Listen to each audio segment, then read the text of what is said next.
Okay, we're going to learn the mimer, first mimer of Torah Or. Avodah Yehudah. Hey, Barbara. Well done. Hi, Rabbi. How are you today? Excellent, thank you. Okay, we're learning the mimer of Torah Or Avodah Yehudah, Yehudah Yehudah. It's from the blessings of Jacob, Yaakov to his sons. So this is the blessing to the son Yehudah, the fourth son. So we're going to learn about the different services of the tribes. So the pasuk says, Yaakov blesses his sons, and he says, Yehuda, Ata Yeducha, from your brothers are going to be moide, they're going to be acknowledging and thankful to you, Achecha. So what does this mean? Is he Yehuda? Most of the blessings that Yaakov is giving to Yehuda are around or about either King David or the dynasty of David. Is he Yehuda Nikra al Shem Hapam Oida? When Leah, his mother, named him, she named him, she said, Hapam, this time I acknowledge. I'm from the word haida, to acknowledge. It's the idea of acknowledging. That is in every single Jewish person, the level of haida, of acknowledging that this is the way it is. And we're gonna understand what this means. What is the level within every Jew of haida? Haida means to acknowledge this is the way it is. Like it says, Moidim anachnu lach, hey Reb Shimon, we acknowledge you, which is the idea of Haidah. Moidim, we're acknowledging Hashem. And like it says, Vanachnu koirim, we bow, or we kneel, Mushtachivim, and we bow, Moidim, and we acknowledge. So what is the idea of acknowledgement? Ella, Shilamata, Lefishu Tachas Azman, in this world, that we're within the limits of times. Again, time is a creation, it's not a fact.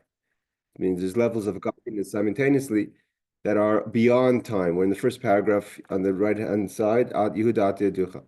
So in this world is the concept of time.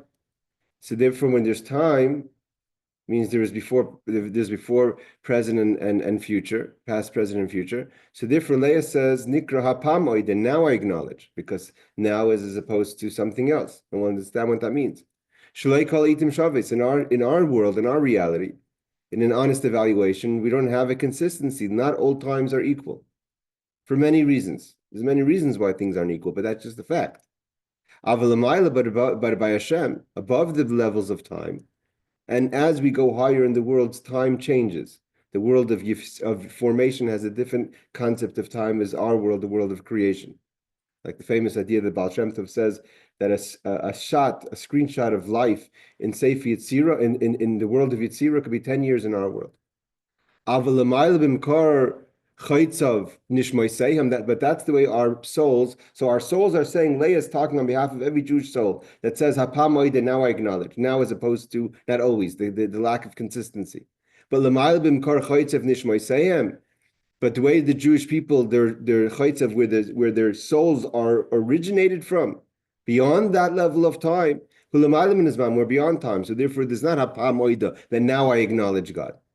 Visham Nikra Yehuda, then so the Rebbe is going to say, what's the difference between Hoida and Yehuda? Hoida is Hapam Hoida, now I acknowledge. Yehuda is I always acknowledge. Why? What's the Yud add to that? Ki Hayud Moira ala Hoiva. Yud means consistent, it's present. This is always happening. Kamei, like we find, it says, Kacha Yeyase Iyov. So Job always did, as opposed to sometimes he did it. So when you have the yud in before the word haida, which makes Yehuda, means I'm always acknowledging consistency. V'yi apir shamilos, and apir shamila, what does it mean then? That I'm acknowledging in a consistent way. Nichtav that we put it in a way of, this is just in the writing, that we would put the segel, the vowel of a segel under the dal, Yehoida or Hoida, that are emka, that's more of a present. Vinin hapamoid, so that's Yehuda. So why does Leah say hapamoid, that now I acknowledge? Hainu acher leida, after she gave birth to Judah, to Yehuda, viskalis bechinas Reuven, Shimon, Levi, after she reached the level, she was elevated, and she's talking on behalf again of every single Jewish soul. So we elevate through Reuven. We're going to see what that means. The first son. And then we elevate to Shimon. And then we elevate even higher to Levi. Then she says, Hapam, now I could reach Haidah, I could reach acknowledgement. And my idea is to have it consistently always acknowledging. Means before I wasn't acknowledging, but I reached the level of acknowledgement now. Shehem Hema Goimim, the Reuven, Shimon, and Levi, they cause the B'chinas Haidazu to have this acknowledgement. That's what it means that your brothers are going to praise you because they're adding, they're allowing, they're elevating a person to reach Haidah. So acknowledgement isn't, again, so this is the one of the principles of Chassidus, that bittul is not from a lack of anything. You elevate to bittul, to self-nullification. Most people understand self-nullification. Bittul is when you have nothing, based on your lack of self-confidence, lack of self-worth, lack of self-value. So then you feel like I'm nothing. I have nothing to contribute. In Chassidus, it's the contrary. The more you understand, the more you see, the more you get closer. Reuven, Shimon, Levi, you realize, you acknowledge that you have bittul. Bittul comes from a place of not because you had nothing, because everything you have, you realize, is still nothing. But it doesn't come from a lack of confidence or lack of self-value. It's specifically the value of the neshama versus HaKadosh Baruch Hu brings a person to acknowledgement. And that's why he says, Yehuda, the idea of Haidah, of acknowledgement, Yaducha Achecha, you take praise from your brothers. Your brothers build you up to the level that you should be able to be a person who could acknowledge. Ubir and Yanzah, what does this mean? It's in a Reuven. So first you have to understand, what does it mean that Reuven, Shimon, Levi bring a person to Haidah, to acknowledgement? So bittul that's built on the foundation of Reuven, Shimon, and Levi. So Bir Inyan to understand this is Hine Reuven Hu Hashem Reuven. The name Reuven, if you divide the word into the word into two words, means see there's a son, which means Rechinas Re'iyah, to see something. Reuven comes from the word she sees something. Ubechinas Re'iyah Zu Hi HaGeiremes, and what you see causes Hamshachas Bechinas Ava, the love. The love is a consequence of what you've seen, or what you're seeing. Pnei Aryeh Ela Yamin, the lion is to the right. Right is chesed. Right is love. The right side is love. Aryeh, the letter Aryeh, lion, are the same letters as Re'iyah, to see. From seeing comes Yamin, comes the right, comes chesed, comes Ahava, love. Also, its side in the camp facing, going towards Eretz Yisrael, coming around, was on the north side. Jerusalem, on the south side. Ki inyan re'iyah, hu inyan hiskarvis der chiba. When you see something, so you see it, it brings you closer. Hiskarvis, to be closer. Again, we've learned other things that the Ava comes from a distance. There's different levels of how Ava is developed. But in general, if I'm seeing something and you're close to the idea, it brings you to chiba, to love.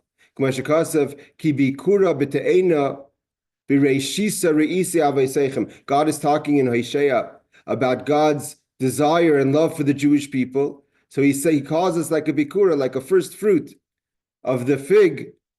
Re'isi avosechem is how I've seen your children, and therefore I have a love like someone loves their first fruit. V'zeh kira Hashem, and this is why Leah says, God has seen. Ki ati avani ishi, now my husband will love me. The seeing causes the love. And what is Leah talking? Again, Leah is talking on behalf of the Jewish people. Every person has that level of Reuven in their neshama, in their soul. So what's this mean within the multiple of the Jewish people? So he says, Hu bechinas, this is the level of li'istakala b'ikar de malka, to look at the king, meaning a Kadosh Baruch Hu, God. To awaken the love within yourself, to want to cleave to him. So again, there is a distance, but you're seeing something, and what you see, you want to get closer to that. You want to cleave to that, and that's an expression of love. And in our prayers, where does this play out in our prayers?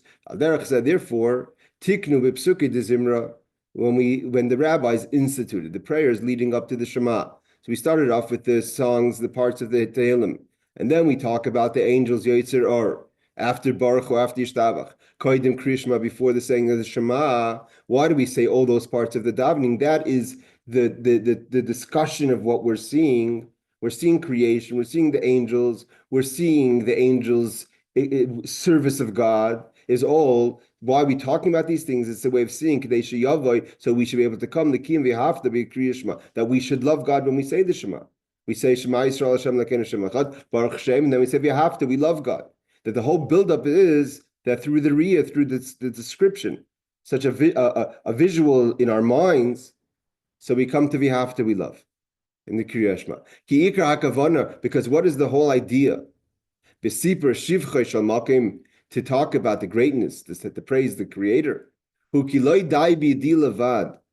not enough. See, the thing is, a lot of times people say, I know that already. Okay, so you know that already, so why are you the way you are? Right? A lot of times you tell someone, I know that already. Okay, but the knowledge obviously hasn't changed you. So therefore, he says, just to know it without contemplation, to make it a reality, it's not enough to create love. Knowing something is still concealed. It hasn't developed emotions within you. Because that, and where do we see that? Because a thief that knows that there's a God, is about to break in to a robbery, is going to pray to God. So you know there's God, you have the knowledge, but it hasn't changed you.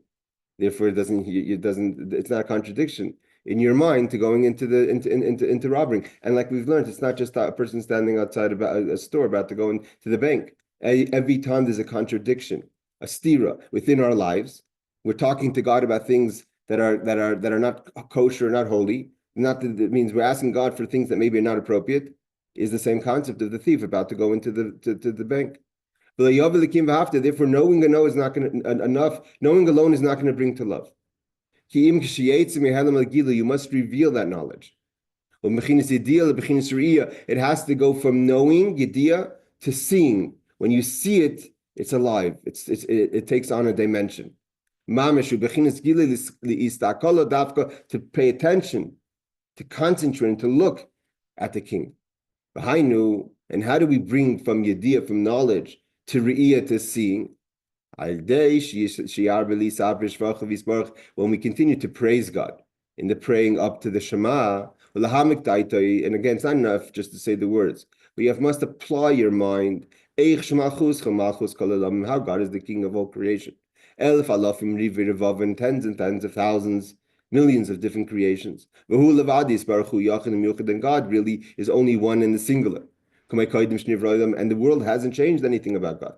This means understanding God, creation, and it's basically because the problem is, why is it called Avos Olam? Why is this called love created from the world, from His bonus? Because it's not enough we reach a limit. So all we can do is what we know. It means therefore we know that as much as we know, even there's tens of thousands, tens of millions of creations and higher levels, but God Himself is way beyond that. And that information, by opening and paying attention to it, should start creating love. That that God is beyond all this separation, all these levels is not that He's separate from that. Everything is included within Him, and while it's included within Him, it's all one. The whole God and everything, the way we think as a reality, is within God, even as if the world was never created.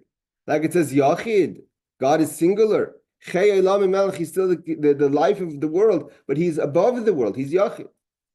And when all this contemplation is to bring to love. See, the thing is, so if a person asks themselves, so why don't I love if I think about these things?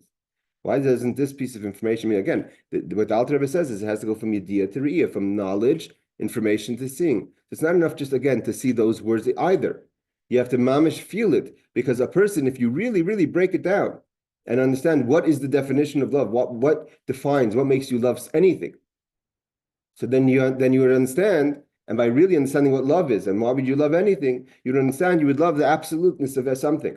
And what is the only absoluteness in existence is God. God is alone. There's nothing else but God. That's Yachid. And what is Echad? That the oneness of God. That oneness is in creation. It's not separate from creation. God is the God of creation. You could ask if He's singular, how is all these multiples? That's called Yachid. That's the ability of God. That's why He's God. that these are not contradictions. He could do anything. That his oneness is with oneness in creation. That's why we say Shema Yisrael Hashem Elokeinu. That's what we're telling ourselves. Shema Yisrael Hashem Elokeinu. God is our Lord. Hashem Echad, and that He's one. The oneness of God is within creation. That there's Ches is the Dal, and there's the Dal, the four sides of the world, the seven heavens and the earth. That all that is nullified to the oneness of God. That the vitality of creation, of heaven and earth, really gets elevated by our comprehension in its oneness. But not that we make it one, but we reveal the oneness within creation. Because if we make it one, means it wasn't one before that. Even the spiritual life that's separate gets elevated within the oneness of God. Like it says, the Chashem Agdula. Greatness is to God. It's only when God manifests as King is their oldest creation. That there should be separate worlds. God made it so when He manifests as King. A king has to have subjects, a nation, not family. And therefore, God wants there to be separation. And that was the kavanah. It's not that there is separation. There is a want for separation. There's a ratzain for separation. So we should reveal echad, yachid in echad, the oneness of God in all the aspects of God.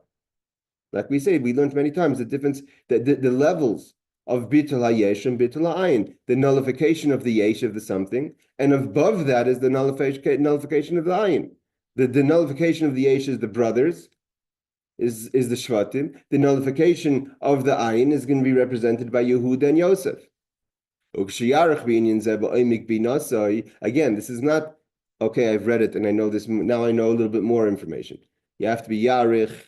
That's why did the Chassidim daven for hours?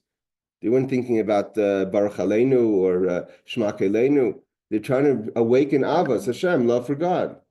So when you apply this in the depth of your understanding, you have to reveal it. It shouldn't just be information, knowledge. Then you start to see. And when you start to see it, now you see it, then you develop a love.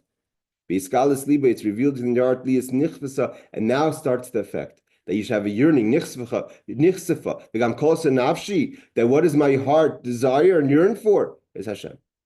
And then you could fulfill the mitzvah to love Hashem your God. The famous question, you can't command love. Yes, you can't command love, but you could tell the person, apply yourself to try to love. Why aren't you loving? What are the obstacles to your loving Hashem? You're not applying yourself. You just think it's about information. You're not doing his bonus. You're not going from yediyah, from knowledge, to riyah, to sing. You want to cleave yourself to Hashem. Who's with me in heaven? I don't want any levels of heaven. I just want God himself. Now, it's in the Shema, we continue. It says, you have to love Hashem with all your hearts, plural. Rabbis have taught us that a person has to reach a level not just of loving God as a tzaddik, as a or yashar, direct light, but in the way of tshuva, of return. Tshuva, what does it mean to be about tshuva in love? Tshuva means we're not just talking about a person who has sin. In order to love, you have to return from the sin. Even a person. For every person, he says, every person meaning a person who doesn't have sin. You must return your soul to its source. Originally, the soul was mamish one with its creator. And was in the source of life as Hashem, which is God mamish. And it went from its oneness, absoluteness of Hashem, and clothed itself by the mazagashmi in this physical world in his or her physical body. No matter how spiritual and how much you want to understand, when you're still in the body, like it says, now you're limited in time. You've changed. You went through a transformation. As spiritual as you can become, and you also can't get rid of the body needs. When you become a partner with the body has its own needs. Even if you want to make those needs holy or guide those needs in holiness, but it's not the way it was before, where it was just a spiritual entity. So what does it mean in tshuva? So you're in the body. It doesn't mean to die. So what does it mean to return the soul if you're in the body? So what he explains, how do you return the soul if it's in the body? So and it has body needs, and it not only has body needs, it's not trapped in the body. There's a reason it's in the body. God placed it in the body. There's an avodah, there's a purpose for that. And how do you deal with that tension of you want to be like you were not before you were created, and now it's after you're created, you have to be the way you are. So what's the idea? So v'tzarich lahashiv, that's the idea of ratzah v'shoiv. Ratzah is the yearning outwards, but the shoiv, what's the bottom line? What's the kavanah? What's the intention? V'tzarich lashiv ha'idei, how do you return the soul while it's still alive? When you call out to God in that pain, by recognizing that difference in you. The limitations is tsar, from the word meitzar. It's a restraining. It's limiting to the person. God has taken you out of Egypt, not that you leave Egypt, that you leave this world, so to say. You leave the limitations of this world. When a person is bitter by the realization of their limitations, the soul can't feel what it once felt. That you have from being not the way you were before. That fans the love. So how do you found the love in a way of tshuva? Is recognizing that with all the greatness of Hashem, you have limits now, and that urge to be as if you were before you, but nevertheless you're with a purpose, with an avodah, with an attention in this world. That kind of tension again fans the love for Hashem. You want to be. And so what's the idea of that? So it's not an exercise to see how much you could love God even while you're still alive, even while you're in the body. That is the real love. That the fact that the soul loves God when it's sitting under when it's connected to God, that's obvious. There's no opposite. There's no other side. But when you're loving Hashem, when you're in the body, and you want to be closer to Hashem, that kind of love is a love of tshuva. So like the light that comes from the darkness. And that's why it says where the Baal Tshuva, where the soul, when the soul reaches the level of love through tshuva, it has a much stronger desire because where it comes from and when its limitations. The Esgili are in Seif Baruch Hu Mamish al Nafshay, wanting to have the revelations of godliness on your soul as you are now. Even the body, and the animal within you. The animal soul, and their strengths, they also return to God. So over here, that's the idea of Ishapcha transformation. When you love Hashem as you are in this world, with all your needs, with the body, with the Nefesh Bahamas, and you transform all your heart to love Hashem, you've accomplished something that you've never accomplished, and you can never. That's why it says Makim Baal Tshuva, where the Baal Tshuva could stand, the Tzaddik can't stand. Meaning we're talking about you yourself, the soul itself. Where you are as a tzaddik, the soul before it goes down to the body, can never reach that transformation. You've taken along with you your body and nefesh Bahamas. You transform darkness to light. Why does she say Reuven? That God has seen my poverty.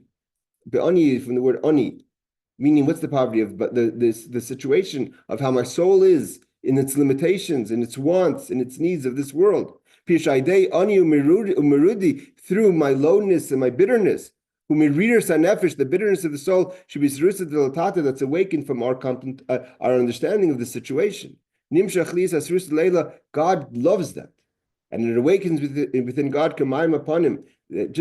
For God to respond to the soul's love for God is not nearly the response God has to the person in this world's love for Hashem. That's what it says. It awakens and it's an awakening from Hashem, Kamayim upon him as the reflection in the water. If that love gets a reflection, gets a matched love from Hashem. Yisrin or the greater light, that God looks down at you, means what was Leah saying? That because I'm able to see, now God is able to see me for what I am. He sees me ba'ani. He sees what I've done with my situation and my reality. The fact, yes, I'm in a body, yes, I'm in a soul, yes, I have needs, yes, I have wants, yes, I have all the things that I want, but I still want that. But what really I want is Hashem, and I'm able to take everything with me, my body to love Hashem, and my nefesh v'hamas to love Hashem. God sees that, Ra'abani doesn't mean he's seeing my poverty in a negative way. He's responding to that, what he's seeing in your avodah. And therefore, Yavani Bechinis Ishi, therefore God is gonna love me, Ishi, my husband. Like it says, when Mashiach comes, we're going to call God our husband. On that day when Mashiach comes, particularly Ishi, we're going to call Hashem our husband. Pirish Ishi, Eish Shali Mamish. Eish, Ishi from the word Eish. This is my fire, this is my passion.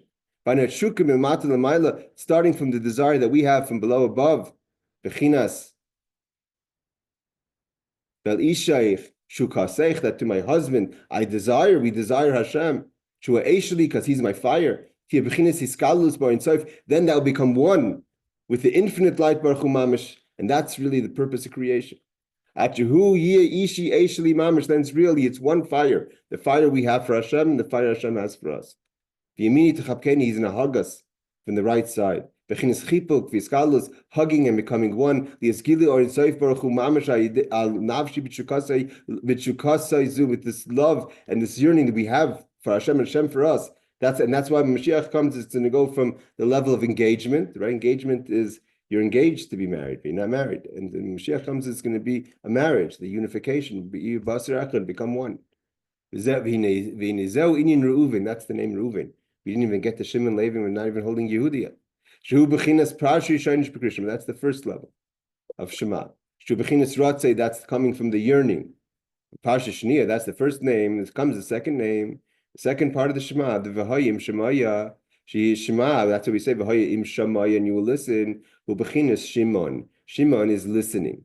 U'Shemaya Tishmu. U'bechinas Shoiv. What are you listening? You're listening from a distance. What's needed? So I have a yearning from Hashem, and I want to sort of say, leave my existence. What does Hashem want from me? He wants me to be active in this world. That's the shoiv, that's the return. When we see something, again, we're going towards Hashem. It's from a closeness. Because we see it, and I mean, where's the closeness come from? The closeness comes from the riyah, from the fact we created that vision. Like I said, we went from knowledge to vision. That was through our work.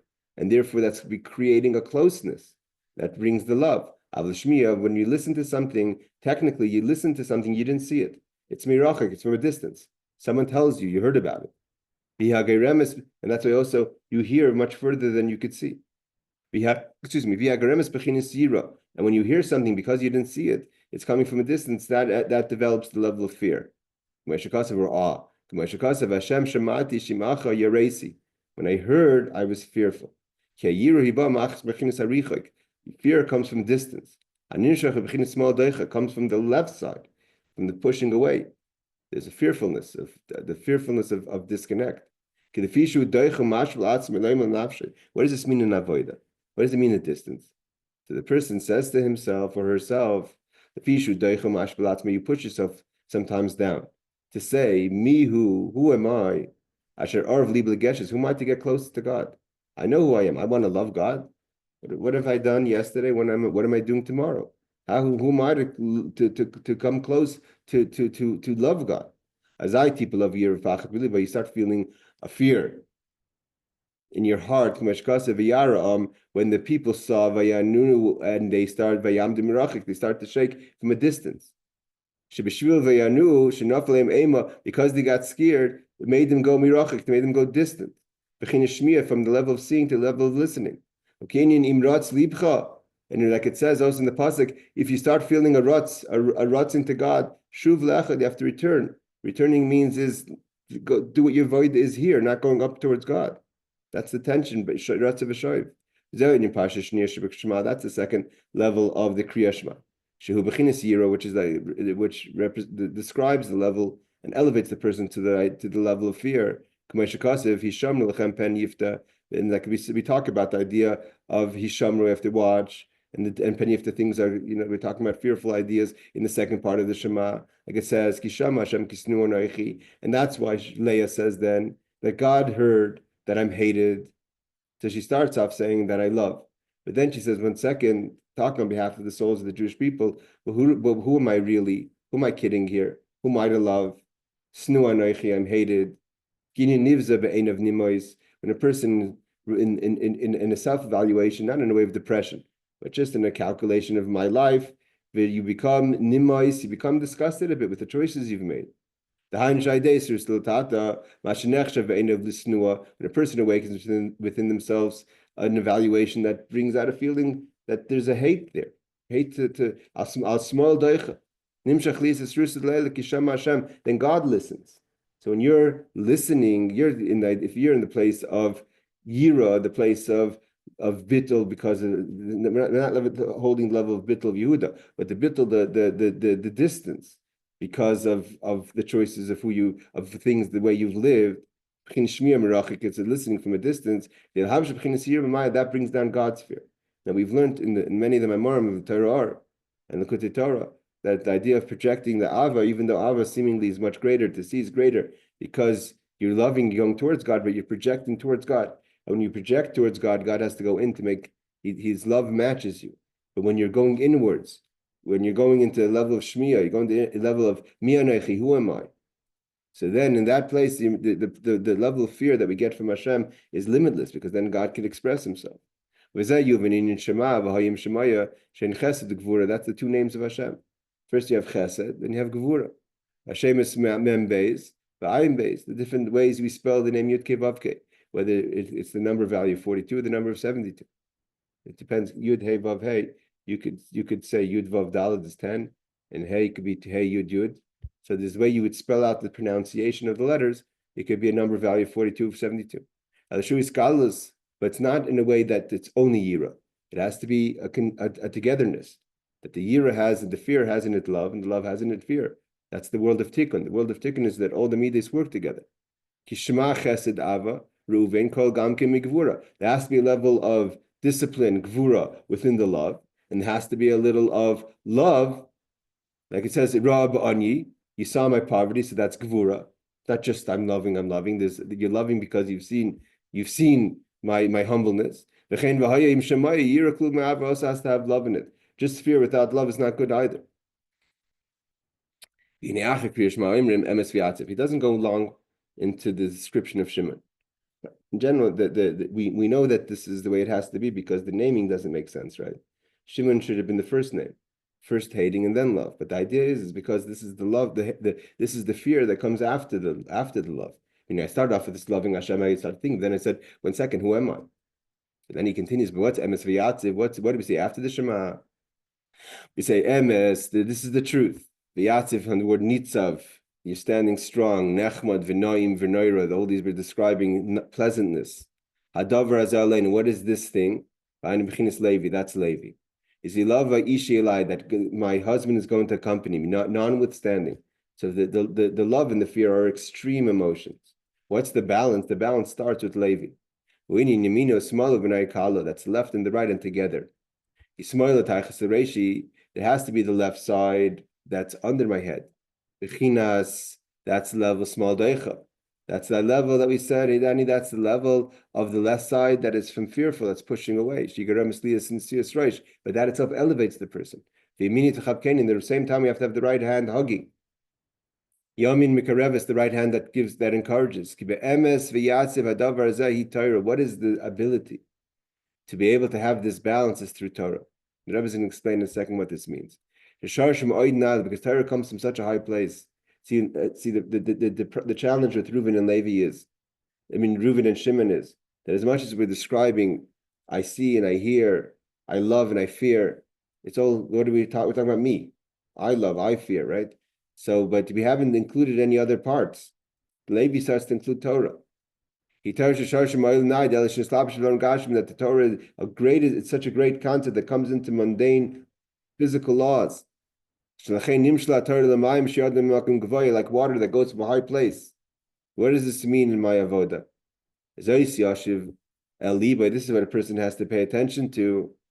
So I've reached the level of Shimon. I've reached the level of listening, of snua, of hate.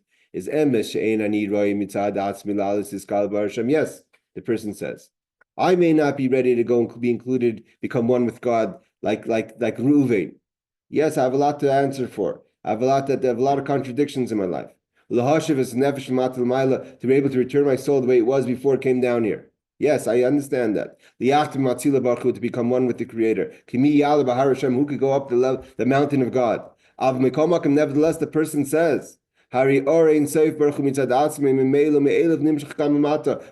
comes down to this world anyways. Because it comes down through Torah. And there's a way for me to connect to the infinite because if I study Torah. And then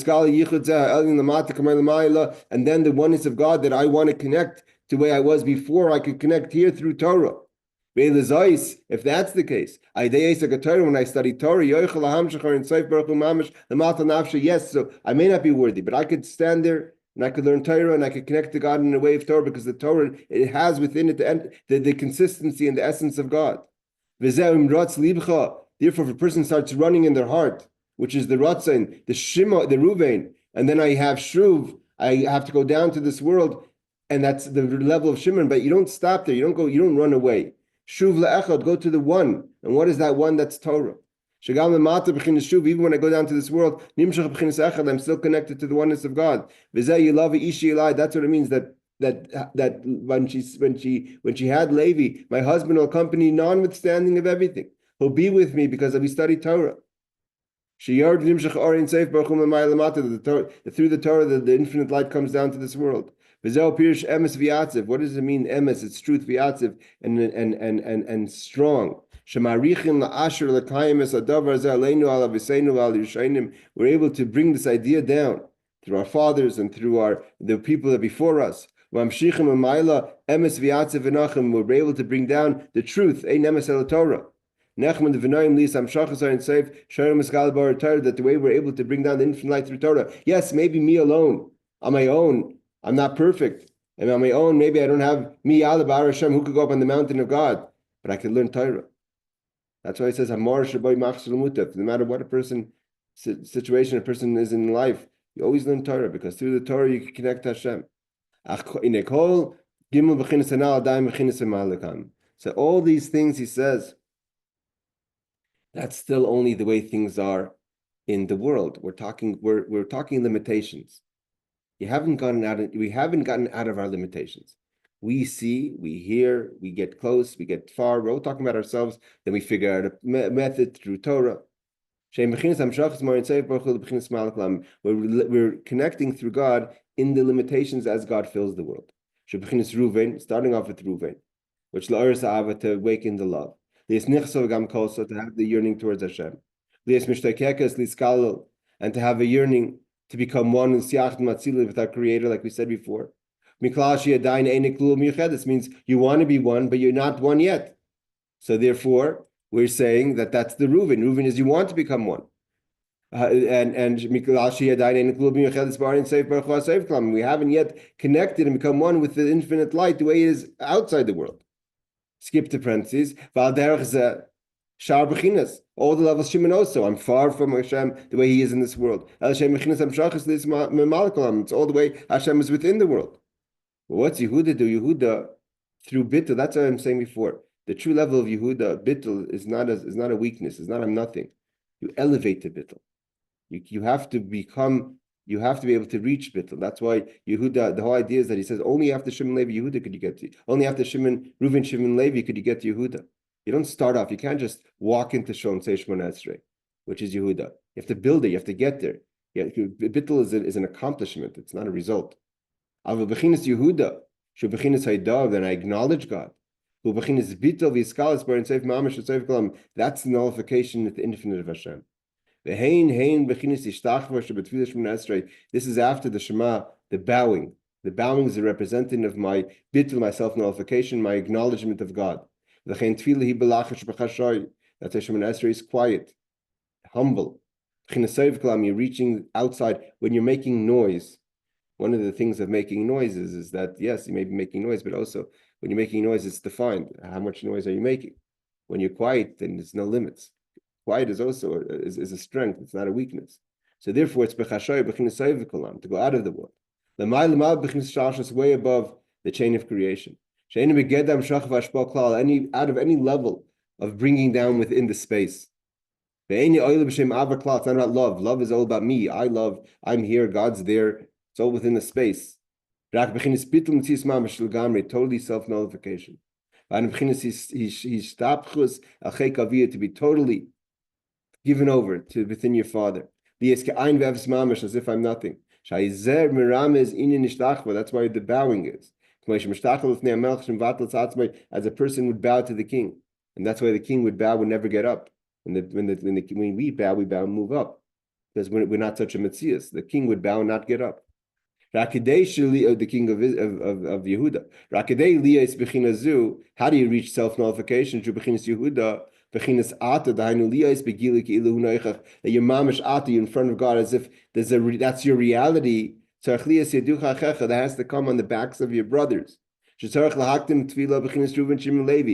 you start off with Reuven. You build the love. Again, you can't even have yira without the love. You can't say, who am I? Until you were trying to love. First, you're trying to love God. And then you say, who am I? Then you have the Torah. So after you have those stages, you have to have first, first you have to start off with the Avodah of Ava, Yira, and Leviah, and Torah, a company. Only through them.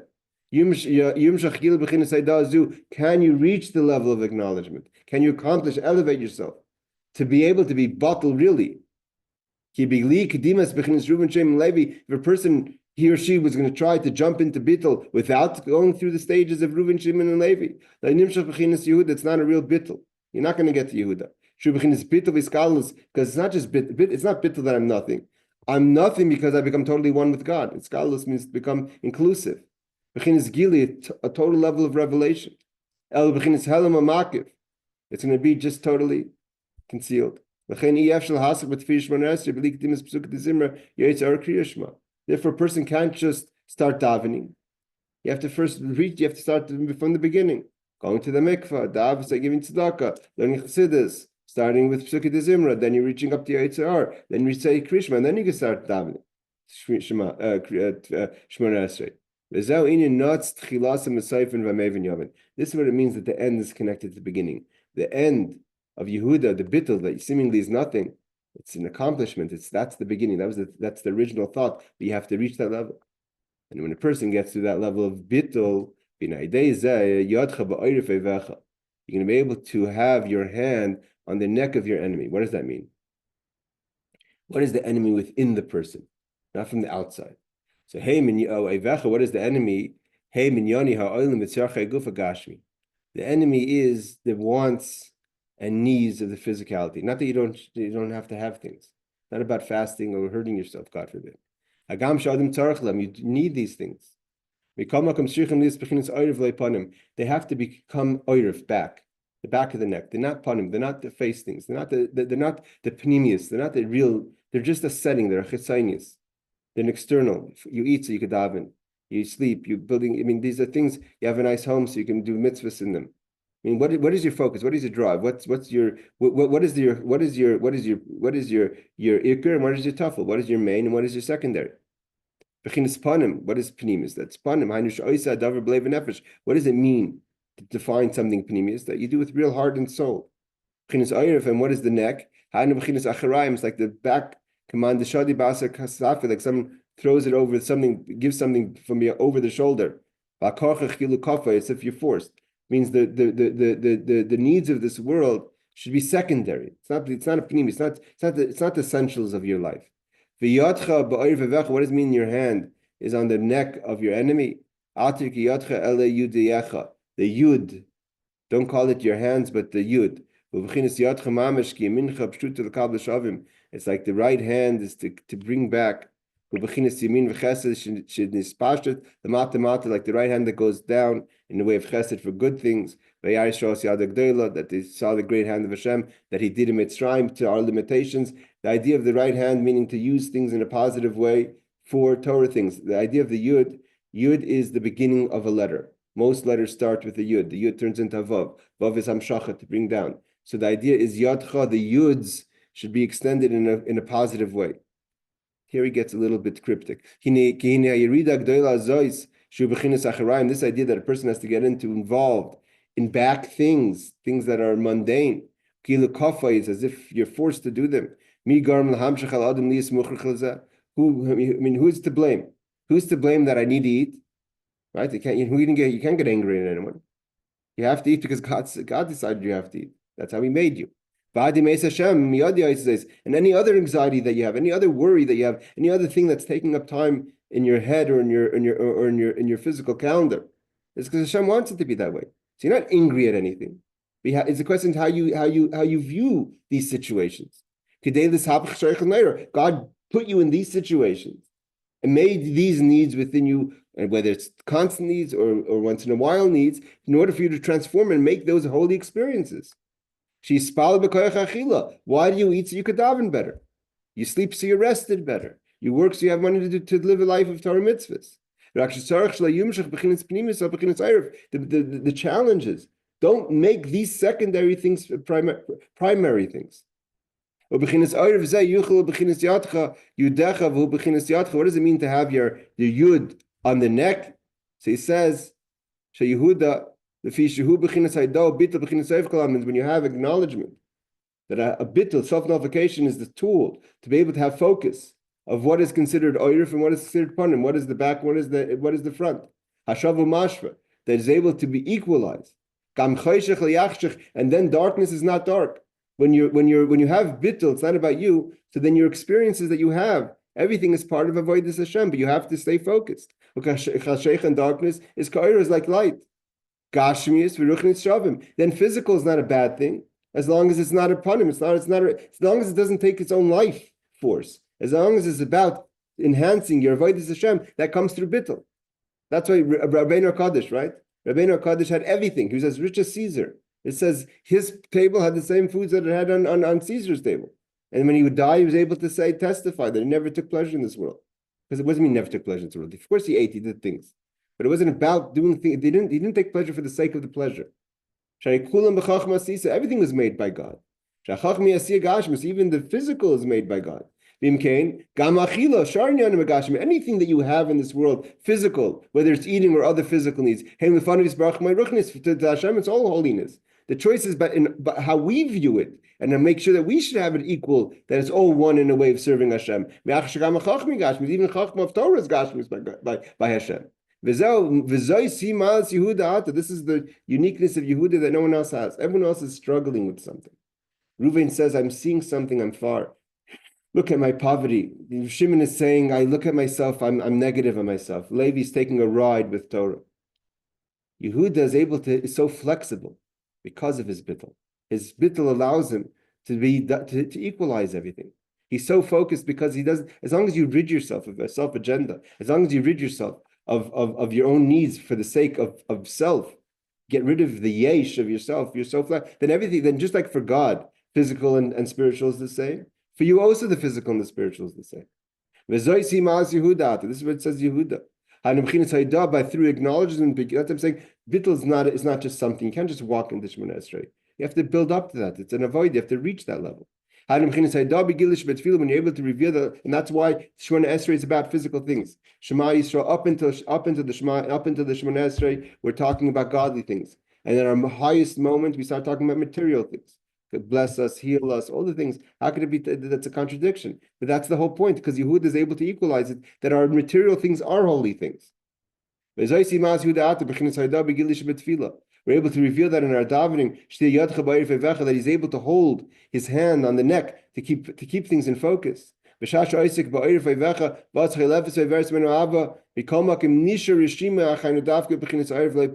even though maybe even Yehudah, when he finishes the davening, it's not the same intensity throughout the day, but there's still a sign that there once was a tefillah, and therefore he has to keep his hand on the neck to keep things focused. But at one point he was able to reveal this essence. How do you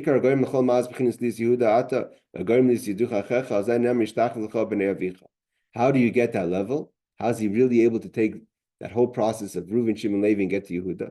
Is that they're going to bow to you, the sons of your father. What's that mean? Sometimes, right, bowing, that's the idea that we find. The Alter Rebbe says that, well, how could it be in the dream of Yosef? The brothers are bowing to Yosef and Yaakov is bowing to Yosef. It's not the same bowing. There's bowing of acknowledgement and there's bowing of enabling. Yaakov bows, he enables Yosef. The brothers bow, they acknowledge Yosef. Same thing over here when it says that the sons of your father are going to bow to you. That's in a way of giving. וזהו עניין השתחווה של שמונה עשרה, שנמשכת בכינס אביך, היינו בכינס כרחם הבנים, and there's also the idea, part of the idea of the bowing in Shemona Esrei is not just the bittul, but it's also the bowing that representing the bowing of God, of the compassion.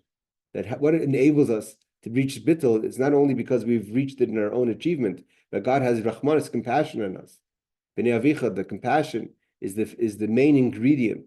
That even though we're not perfect, and even though we're not always consistent, and even though we're trying to reach bittul, but the compassion of it is that ingredient, that force that allows it to continue going. Avinu avarachmai, a father of compassion. Shachmanasu b'chinas av. We know that compassion comes from the Father. But told us Rachmanasu b'chinas tzedakah v'chesed. And what is this? What are the children of compassion? Is to be charitable, to be kind. And that we could express that compassion. How do we mimic the compassion? How do we make a vessel for compassion from God on us to have compassion on others? That's why if it's tzedakah, chesed. To give life to someone who needs. Whoever does kindness and compassion with poor people, the Yisayimim and people that are Yisayimim, that's the people, those are the children of the Father, the children of Rahmanas, of orphans. And also, what does it mean? The children of your father is also the Torah. Like we say, the Torah is Misar Avicha, the words of your father. That a person who studies Torah, we're not talking about just the Leviyah, the accompanying through Torah, but Torah also has within many components also the level of enabling a person to start in their Avodah. That's a person who both studies Torah and does the acts of goodness and kindness. Those give you the strength to be able to go from the end to the beginning, from Haidah, to reach the level of acknowledgement, which is to reach as high, if not higher, and as the soul was before. Torah and good deeds give strength to the soul. You should have the love, the yira and the fear. You should be able to reach acknowledgement. That your brothers, all those components within the person, Reuven, Shimon, Levi, come together with Yehuda. So basically, from we're seeing from over here is again the beer goes into this much more. Levi has many components. Levi is the Levi of Torah. There's different levels of Torah. There's Torah as accompanying.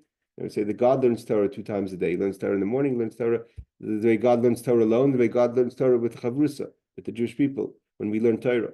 So the different components of learning Torah. Levi, that's why Levi is a very pivotal part of the Shvatim, the tribes, because he has the part that it's equal with Reuven, Shimon, Levi, Yehuda, and is the part of Levi that enables B'nei Avicha, the Torah component, that enables for Yehuda to become Yehuda.